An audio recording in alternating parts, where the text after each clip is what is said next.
We were all in a great mood.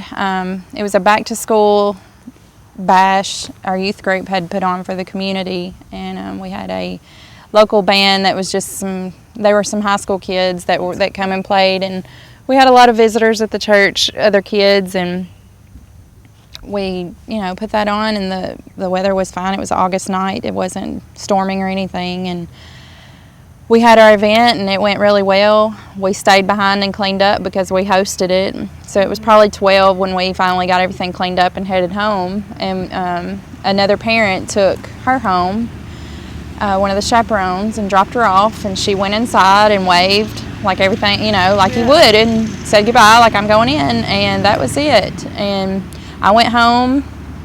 We had a church member that was hosting a pool party for our youth the next day. So we had made plans to see each other then. Yeah. Well, every year that goes by, it gets harder and harder to keep the hope and that she's still alive. I've faced that she's probably not on earth anymore.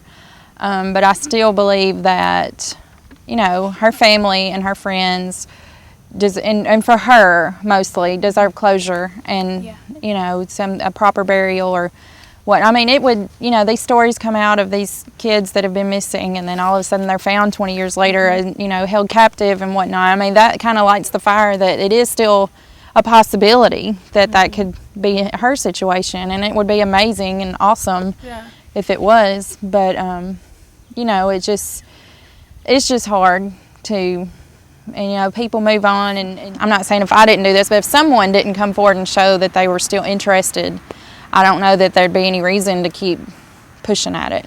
As a mother now myself, I can't imagine being able, I would be knocking on their door. Yeah. What's new? Have you talked to anybody? Has anybody, any new leads, anything? I could not just let it go. Yeah. And it's hard because, when someone dies, you have that closure. Mm-hmm.